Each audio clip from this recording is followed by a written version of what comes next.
Hello. So I am on the fourth day of recording for this Marriage and Love Dare series, but it's actually day three that I will be going over in this video. So day three, the reason for doing the Love Dare is that you can honor and cherish your spouse. It is possible.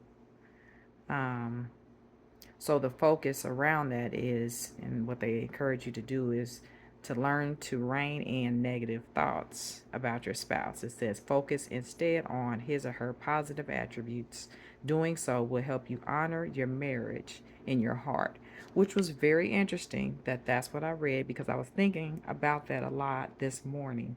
Um, how important it is to change my thoughts around my spouse, because I believe that how we interact with one another has a lot to do with how we see one another. So if I'm thinking a lot of negative thoughts, um, yeah, it's going to come out in how I interact with him.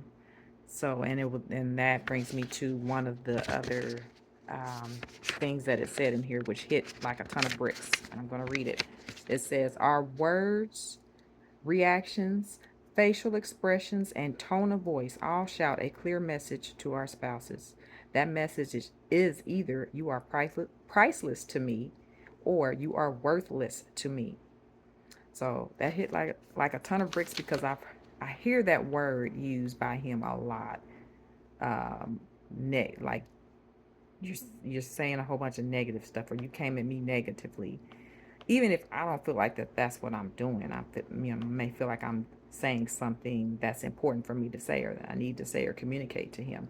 But if what he's hearing or seeing a lot of times, even if it's not something I'm saying, he's seeing in my actions or my attitude or facial expressions that he's seeing how I'm perceiving him. Whether I'm saying it or not, he can see it. It's coming out in me. So um, I had to think on ways that I can change that negative thinking to see him in a more positive light. And there were a few things that I came up with.